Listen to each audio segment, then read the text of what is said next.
Bismillahirrahmanirrahim. Dear students, Assalamu alaikum. Today we are going to study history of genetics in the 20th century and the future of genetics. Therefore, today's two topics are main topics are 20th century genetics and briefly we will talk about the future of genetics. So these are the two topics of today's lecture. So coming towards the 20th century genetics. So if we look at the history of genetics, so it is very clear that the year 1900 was a watershed in the history of genetics, and Mendel was capable of publishing his experiments during 1866 on the pea plants, and then he revealed the principles of heredity, and actually the rules of heredity were rediscovered. The significance of his conclusions was recognized, and many other biologists, they immediately started working on similar genetic experiments, and they used different species, different organisms, for example mice, chicken, and other plants also, even flies. So the result of these investigations showed that many traits are indeed following the Mendel's rules. And when we move further, then the name of Walter Sutton is also very important. He proposed in 1902 the genes, that the genes are located on the chromosomes. So there are many experiments behind this single line. And then the T.H. Morgan was a scientist who discovered the first genetic mutants in the fruit flies around 1910, and used fruit flies to reveal many details of transmission genetics. And T.H. Morgan was also doing a very useful and important work on the fruit fly, that is Drosophila melanogaster, and he also discovered many things during the history of genetics. So next important name is of Ronald Fisher and John Haldane and the Sewall Wright. So they laid down the foundation of population genetics in 1930s, and we already know that population genetics deals with the group of peoples collectively as compared to the transmission genetics, in which only individuals are the main focus point. So geneticists began to use bacteria and viruses in the 1940s. The rapid reproduction and simple genetic systems of these organisms allowed detailed study of organisms and structure of the genes. So at about this same time, evidence accumulated that DNA was the repository of genetic information. DNA is actually containing all the information, all the codes that are needed for the whole functioning of the organism. And when we move further, then James Watson, name of James Watson and the Francis Crick is also important, because these were the two persons who described the three-dimensional structure of the DNA molecule in 1953, and thus ushering in the era of molecular genetics. They were lucky enough to find the 3D structure of DNA, although there is another name which is not very famous. So we will be discussing these things during our online session. So these two scientists, they described the three-dimensional structure of the DNA molecules. And by 1966, the chemical structure of DNA was also known, and the system by which it determines the amino acid sequence of proteins, that was also worked out. And advances in the molecular genetics led to the first recombinant DNA experiments in 1973, and this touched off another revolution in the genetic research. And Walter Gilbert and the Frederick Sanger, they were the two persons who developed the methods for sequencing DNA in 1977. So sequencing means that they were using they were using methods, they were working to develop the methods that can be used to know the arrangement of different nucleotides in a DNA molecule. So that is the sequence of DNA, and this was discovered by these two scientists in 1977. And the polymerase chain reaction is also an important technique, and this technique is used to quickly amplify the tiny amounts of DNA. And this technique was developed by a scientist, Kary Mullis, in 1986, and last year he also died. So this is a very simple technique, but this idea came to the in the brain of this scientist, Kary Mullis. So he used different water bars. I think most of you may know this, that he used different water bars, and then at the end he was able to convince his supervisor, and he invented the technique of polymerase chain reaction. So nowadays he was using DNA polymerase of Thermus aquaticus. So that is why that enzyme is known as Taq polymerase.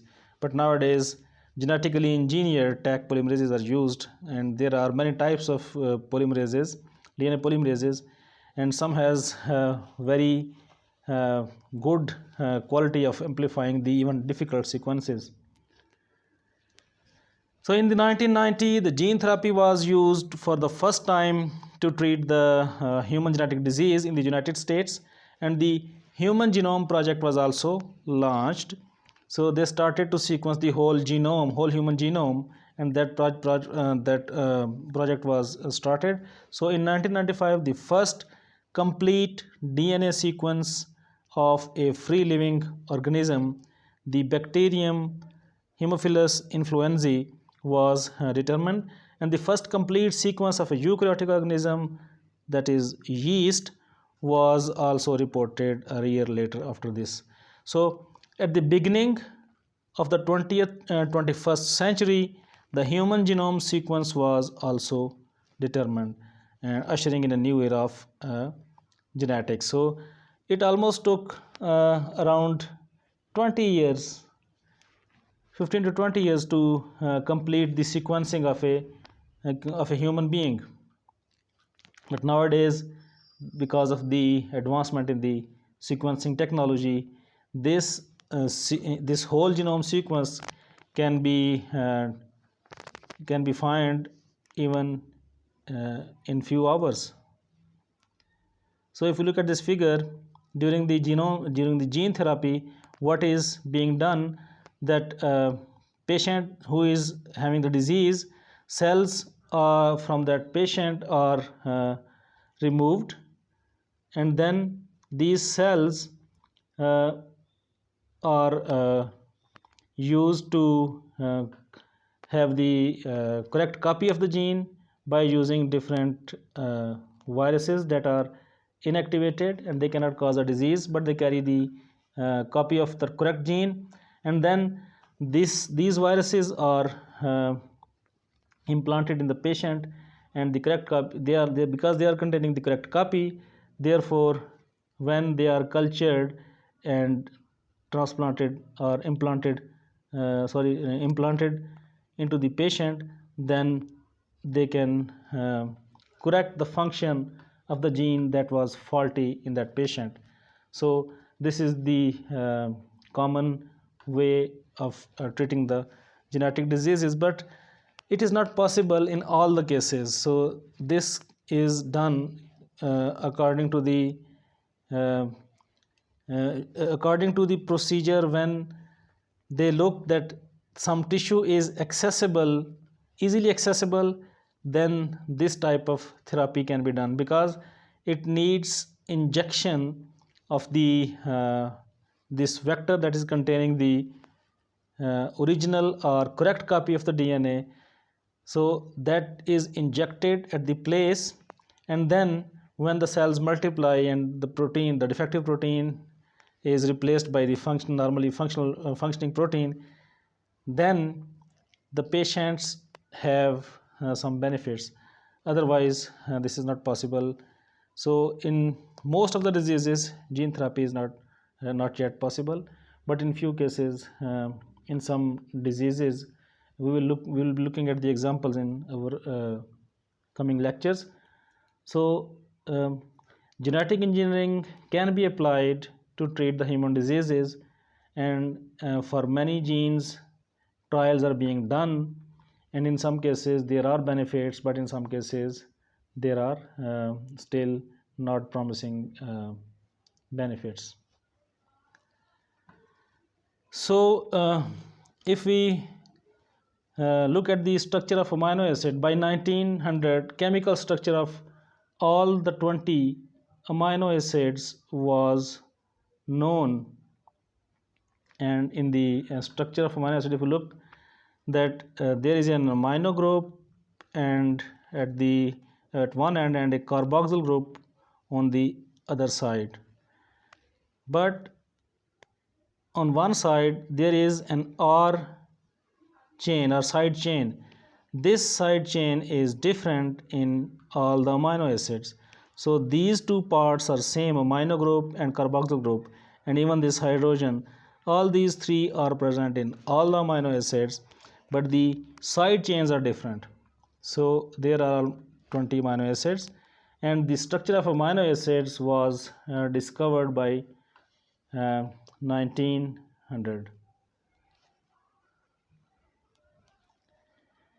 And Emil Hermann Fischer, who was a Nobel laureate, he explained that the amino acids are joined together, they are linked together to form the proteins. So when different amino acids are joined together, so that molecule, that polypeptide, that polyamino acid, is known as the protein molecule. So this Emil Hermann Fischer was the scientist who for the first time described that the amino acids are linked to form the proteins. And after this, we have already talked about the T.H. Morgan, and T.H. Morgan discovered that the genes are present on the chromosomes, and these are the discrete units of heredity.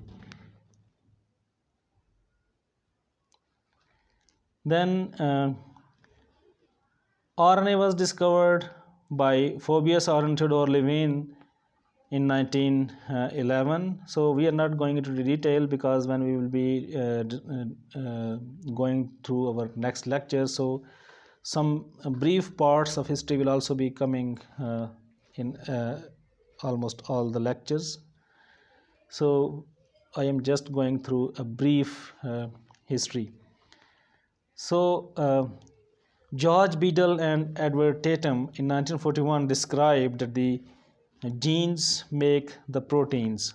So these two scientists performed different experiments, and most of you may have learned these things in your secondary and college education.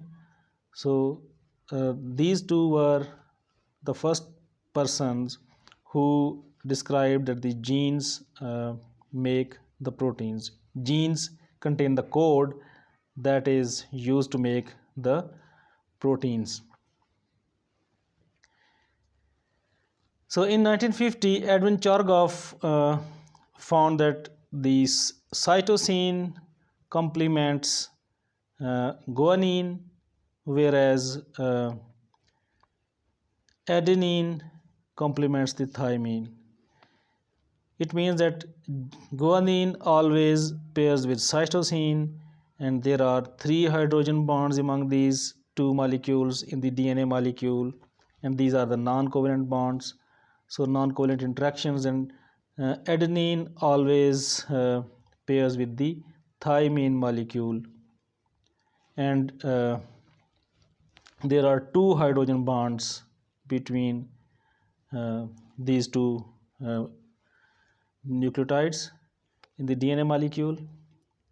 So this is also known as the Chargaff rule, and this was found by Edwin Chargaff during 1950s. And the isolation of RNA was done by the Mahlon Bush Hogland in 1950, and he isolated the transfer RNA molecules for the first time. And after that, Alfred Hershey and Martha Chase, they were the two scientists who also synthesized the genes from DNA in 1952, and they also have done a very interesting work in the history. So we are not going into the detail of those works. So the double helical structure of DNA was described by James Watson and Francis Crick in 1952-1953, and they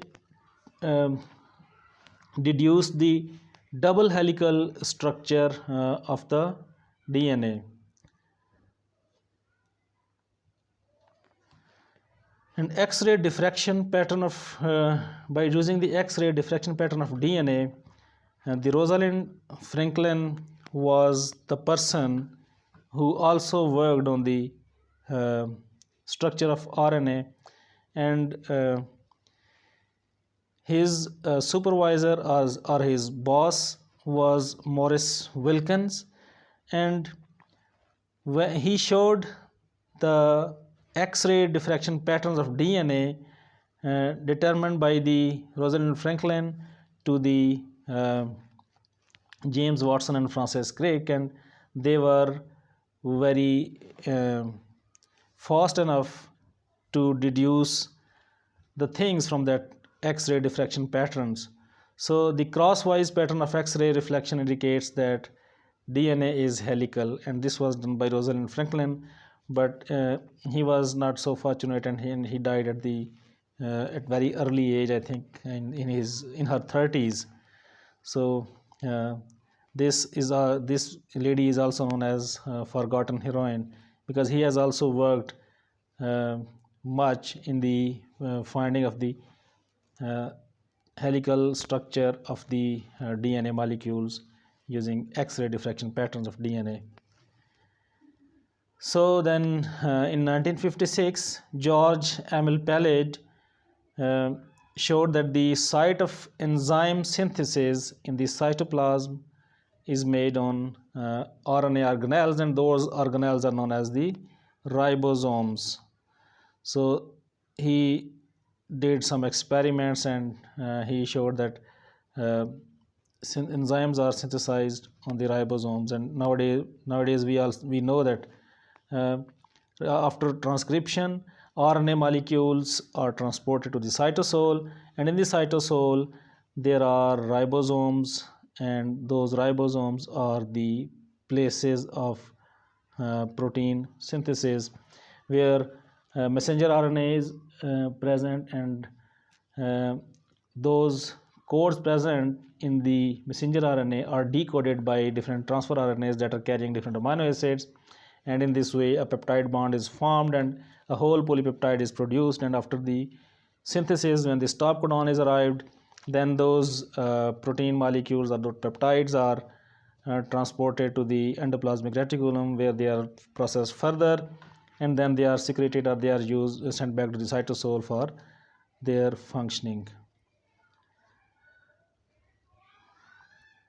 So in 1970, first restriction enzyme was isolated, and restriction enzymes are the molecules that digest, or that they are used to cut the DNA molecules.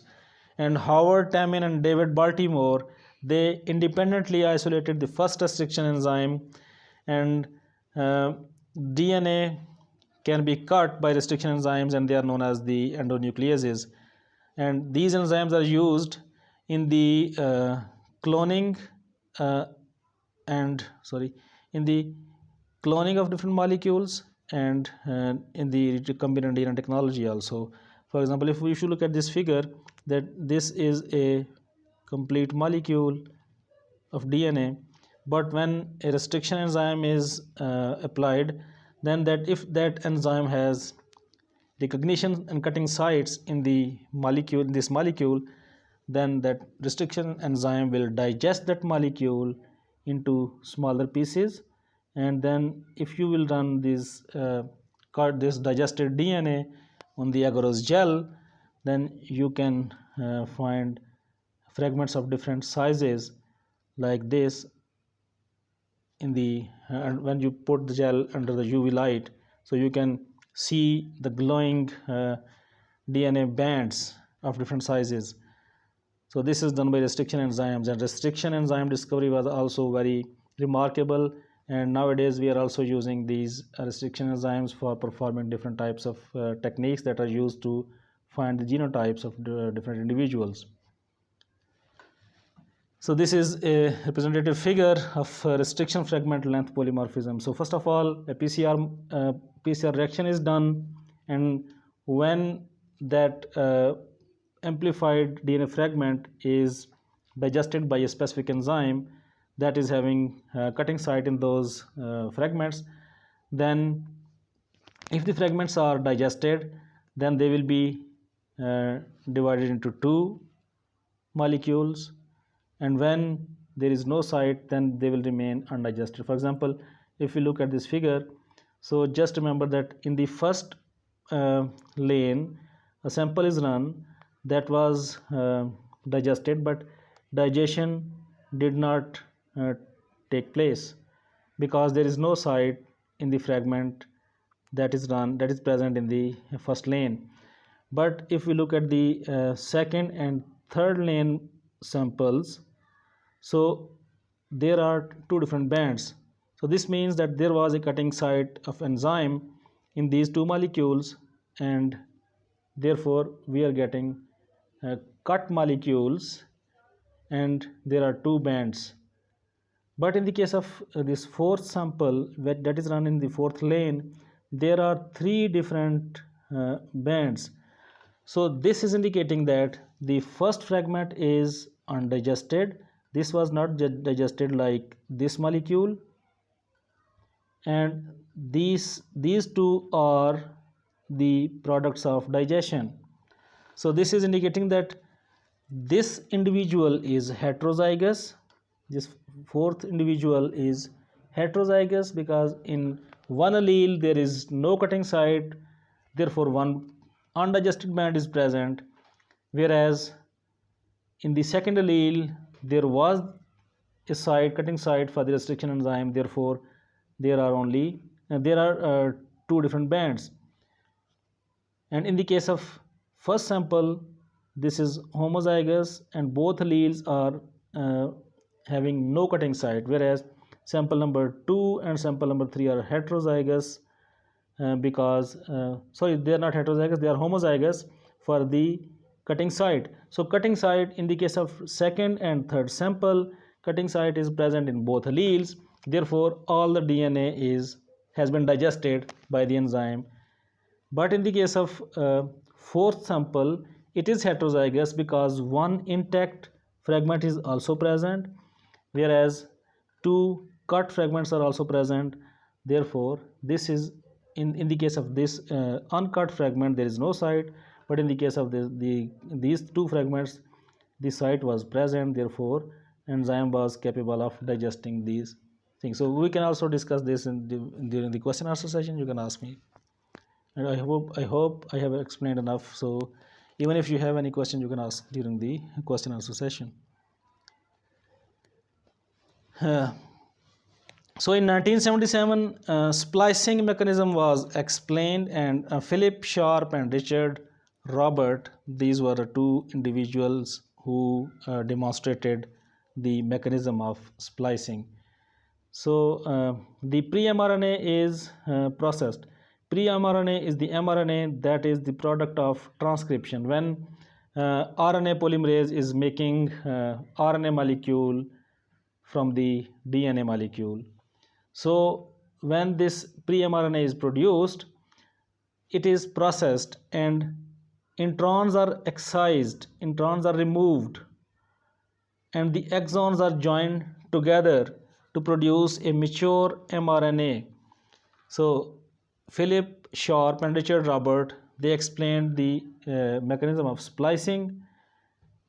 And in the mechanism of splicing, uh, if this is the uh, gene present at the DNA level, so after transcription, when primary transcript is formed, this is pre-mRNA. So this is exactly the same as in the DNA in the nucleus, but this primary transcript is processed, and in during this processing there are some other things also, but now we are talking about the splicing mechanism.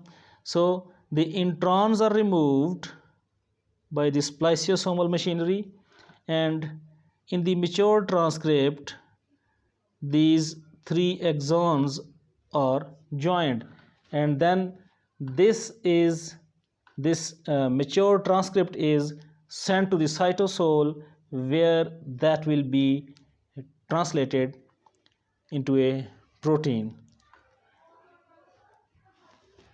So invention of polymerase chain reaction was also a very remarkable event in the history of genetics. So this was done in 1985-86 by the Cary Banks Mullis, and Cary Banks Mullis, uh, he died last year in August. So he invented the PCR technique, and this PCR technique has revolutionized the whole field of genetics and molecular biology. And in the PCR, the DNA fragments are amplified, and this amplification is done mainly in three steps. First, DNA molecules are denatured at high temperature around 94 degrees centigrade, and then when the two strands become separate, then primers are annealed, and this annealing is done at almost 64 to 72 or 55 to 72 degrees centigrade, and then final extension. So mostly annealing is less than 70, but sometimes if the temperature is very high, then this can be adjusted. So but the final extension takes place at the height at the 72 degrees centigrade. So annealing is mostly from 55 to 65 degrees centigrade, and extension of the molecules takes when the primers are annealed, then DNA polymerase comes and it starts extending the primers and makes the whole molecule. So the that is known as polymerization step is known as the extension step, and these steps are mostly repeated, sometimes 30 cycles, and some people use 40 cycles, some use even 45 cycles. So there are different, according to the requirement you can increase the number of cycles. So if you need more DNA, then you can increase the cycle, but mostly 40 cycles are used for the amplification of DNA fragments, desired DNA fragments. So this is also a figure which is showing the amplification process. So in the PCR reaction, first of all, DNA molecules denature, then when two fragments or two strands of DNA are separated, so then primers are annealed. So these are the primers, this is the forward primer, this is the left primer, is also known as the forward primer, and the right primer is the reverse primer. So these primers are used, and then polymerase extends these primers, as we can see in these figures. So this molecule is extended, and then the next cycle, next round, second molecule is produced. So in this way, when we will be doing almost 40 cycles, then this exponential increase in the number of fragments will amplify a single copy of DNA that is present in the genomic DNA. So in this way, when we will be running on the gels, we can easily visualize those amplified fragments in the under the UV light. So automated sequencing was developed by Leroy Hood in 1986, and he developed the automated sequencing mechanisms. So this figure is showing how the automated DNA sequencing is being done. So in the latest automated sequencing, fluorescent markers are used. So when this was done for the first time by two scientists who discovered this mechanism of sequencing, so they were using radio labeled nucleotides, but nowadays fluorescently labeled nucleotides are present, and dideoxy dideoxynucleotide triphosphates are having the main role in the sequencing. And this method is also known as chain termination method. This is also known as Sanger sequencing. So I am not going into the detail of this method right now. That we will discuss in our later lectures. So this is the structure of nucleotide. There are three parts. One is the phosphate group, and then a pentose sugar and base of the nucleotide. So you should keep in mind. So there is no need to exactly remember the structures. It is better if you can remember the structures, but sometimes structures are very important. So at least you should know that there is a phosphate group, there is a base, nitrogenous base, and these two things are present on the pentose sugar molecule.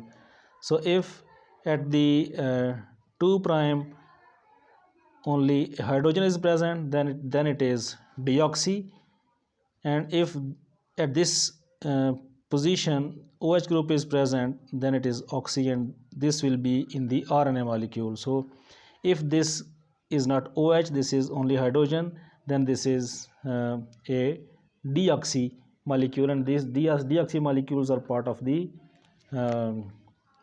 DNA molecules. So Human Genome Project was initiated in 1986, and moderate resolution maps of the chromosomes, 4 chromosomes, 3, 11, 12 and 22, they were published in 1995, and these maps provided the location of different markers on each chromosome, and then these markers were used to find the genes, and discovery of these markers made the gene finding very easy. Before this it was not a very easy process, and after this a revolution came into the field of molecular genetics, and many genes were discovered for different diseases, and many genes were assigned associations with different disease conditions. And first bacterial genome was sequenced by John Craig Venter in 1995. This is also very important event in the history of genetics.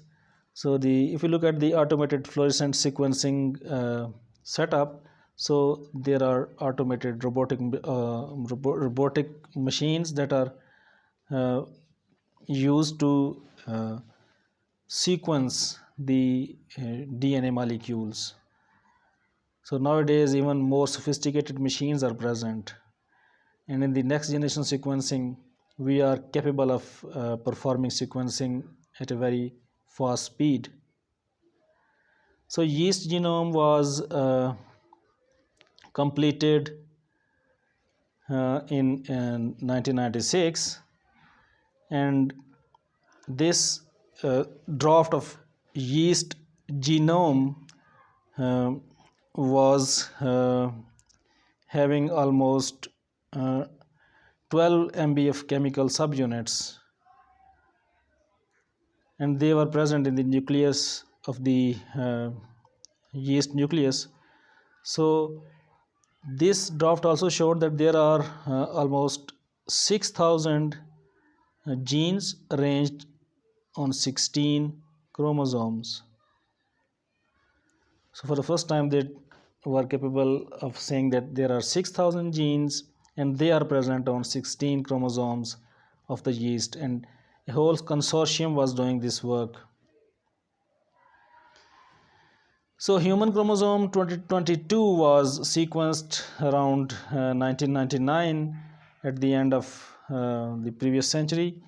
So the first human chromosome was sequenced, and researchers at the Sanger Center near Cambridge, England, University of Oklahoma, Norman, and Washington University, and some institutes in the Japan, and they discovered that there are 35.5 million letters. These letters are the nucleotide letters, are the chemical components that make up the DNA of chromosome number 22. So this sequence includes the longest continuous stretch of DNA ever deciphered and assembled at that time. So it is more than 23 million letters in length.